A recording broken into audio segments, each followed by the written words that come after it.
अरे आग लगे, ये भी कोई जिंदगी है। सुबह से चिल्लम चिल्ली पुकार सुन के मैं तो तंग आ गई हूँ।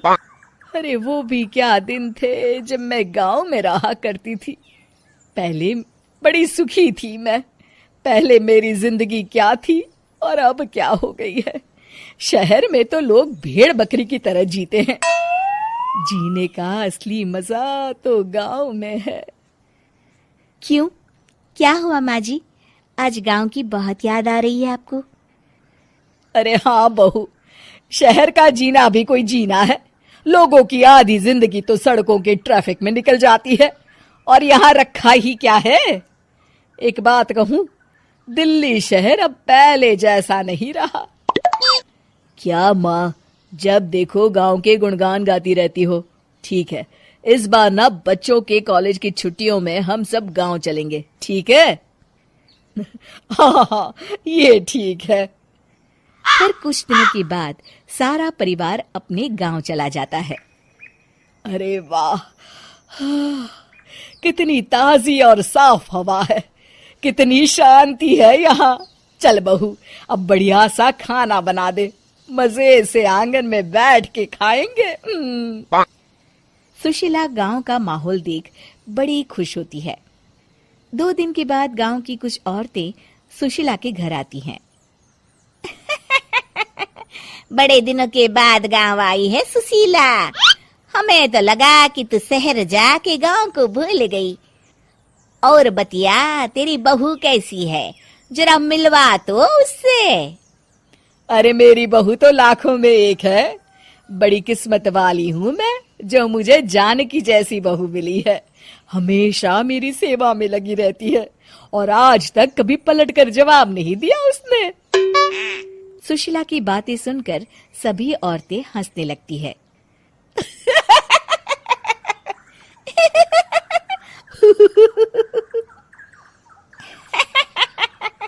अरे कुछ भी बोले जा रही है। तबीयत तो ठीक है? तेरी बहू चांद से आई है क्या? क्यों बहनों, दुनिया की कोई भी बहू अच्छी होती है क्या? सब औरतें ममता की हाँ में हाँ मिलाती हैं। अरे मैं तो कहती हूँ दुनिया की हर बहू सास का खून चूसने वाली डायन होती है, डायन। मैं तो एक बिल में 1000 सांप के साथ रह सकती हूँ, लेकिन अपनी बहू के साथ नहीं रह सकती। हाँ, तूने सही कहा। मेरी बहू तो तेरी बहू से भी 2 कदम आगे है। सब औरतों की बातें सुनकर ममता मन ही मन बड़बड़ाती है। अरे ये गांव सुधर गया, लेकिन औरतें नहीं सुधरी। अगर थोड़ी देर और इनकी बेवकूफी भरी बातें सुनूंगी तो मैं सच में पागल हो जाऊंगी। फिर सुशीला उन औरतों को घर से दफा कर देती है और राहत की सांस लेती है। अरे बहू, जरा बाम लाके मेरे सर पर तो लगा दे। उन औरतों की फालतू बातें सुनकर मेरा सर चकरा गया है। इस गांव की औरतों का तो भगवान ही मालिक है। फिर अगले दिन सुशीला की सास उससे कहती है, अरे बहू, तू यहाँ क्या आराम फरमाने आई है? आखिर ये तेरा ससुराल है। चल चल, घर के कामों में हाथ बटा। शहर में कुछ काम धाम तो करती नहीं है। जरा अपने आप को तो देख, कितनी मोटी हो गई है। सारा दिन घर का काम करने के बाद शाम को सुशीला, हाय मेरी कमर, हाय मेरे पैरों ने तो जवाब दे दिया। आज तो मुझसे मक्खी भी न मारी जाएगी। अरे बहू, जरा आकर मेरे हाथ पैर तो दबा दे। जी माँ जी, अभी आती हूँ। तभी सुशीला की सास जानकी को रोकते हुए कहती है, अरे रुक जा बहू, एक दिन काम करके इसको इसकी नानी याद आ गई। हम लोग तो रोज इतना काम करते हैं, कोई जरूरत नहीं इसके हाथ पैर दबाने की। सुबह तक सब ठीक हो जाएगा। सुशीला अपनी सास की बातें सुनकर हैरान रह जाती है। इस तरह धीरे धीरे गांव आने के बाद सुशीला की परेशानी शुरू हो जाती है। फिर एक दिन, अरे आज तो मैं कपिल शर्मा देखूंगी क्योंकि आज संडे है। सुशीला जैसे ही टीवी ऑन करती है तभी बिजली कट जाती है। अरे सत्यानाश, इस बिजली को भी अभी जाना था। इतने दिनों से मैं टीवी सीरियल देख नहीं पाई। हमारा देश इतनी तरक्की कर रहा है, अरे पता नहीं ये गांव कब सुधरेगा। अरे अब तो 2 दिनों के लिए बिजली को भूल जा, ये तो यहाँ रोज की बात है। अब इस अंधेरे में रहने की आदत डाल ले। हाँ।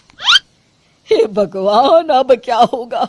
ऊपर से इन मच्छरों ने जीना हराम कर रखा है। दूसरी तरफ घर के काम कर करके और बिना किसी सुविधा के सुशीला तंग आ जाती है और उसे शहरी जीवन याद आने लगता है। क्यों माँ, मजा आ रहा है ना? अरे आपने ऐसी सूरत क्यों बना रखी है? मुस्कुराइए, अब हम गांव में हैं। मोहन के साथ जानकी भी अपनी सास की खिंचाई करती है। हाँ हाँ माँ जी, आप ही तो यहाँ की बड़ी तारीफ कर रही थी। फिर अभी तो कुछ ही दिन बीते हैं, वैसे भी अब तो आप यहीं रहने वाली है ना? अरे नहीं नहीं बहू, मैं एक दिन और यहाँ रुकी तो मर जाऊंगी।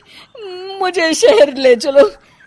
क्या दिन थे, कितनी सुखी थी मैं वहां।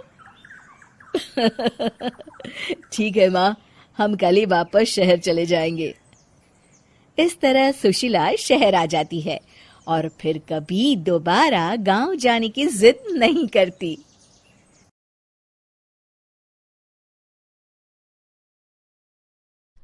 शो ऑफ वाली बहू। नेहा के शौक बड़े निराले थे। दिखावा और शो ऑफ उस पर भरा पड़ा था।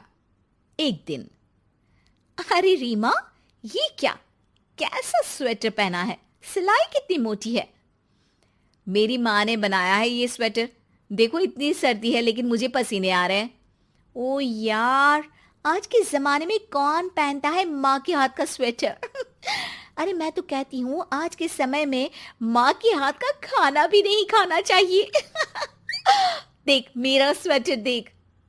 हाँ, आज ऑफिस में सारे तेरा ही स्वेटर देख रहे थे। वही तो, ऐसी चीज पहनो कि दुनिया देखे। और बात भी कर रहे थे कि न जाने कैसे इतने पतले स्वेटर में सर्दी रोकी होगी बेचारी ने। बात भी सही थी। फैशन के नाम पर बेचारी नेहा सारा दिन कड़कड़ाती ही रह गई। नेहा की शौफ और खुद को फिट रखने की आदत उसकी कमाई से भी ज्यादा महंगी थी। ये लीजिए मैडम, इसे लेने के लिए तो आपको एक बार भी सोचने की जरूरत नहीं है, क्योंकि 3000 में ये आपको पूरे 6 महीने तक साफ और गोरी निखरी त्वचा देगा। देखिए, दिखाया ना सैंपल मैंने आपको। हाँ, लेकिन थोड़ा महंगा है, पर चलिए इसके रिजल्ट्स अच्छे हैं, दे दीजिए। नेहा महंगी क्रीम लगाकर ऑफिस जाती है और सोचती है कि वो बहुत सुंदर लग रही है कि तभी वहां मनीष आ जाता है। हाय नेहा, हाय रीमा, क्या हाल है तुम दोनों के? अरे यार रीमा, तेरा चेहरा तो चमकता रहता है, जरा मुझे और नेहा को भी tips they they. O come on, मेरा नाम मत लो। देखो आज मैं कितनी गोरी और चमकीली लग रही हूँ। कितनी पुती पताई सी शक्ल लग रही है तेरी। लग रहा है मानो कितनी क्रीम की लेयर लगा रखी है। यार रीमा, इसे नहीं सुनना, पर मुझे तो बता दे।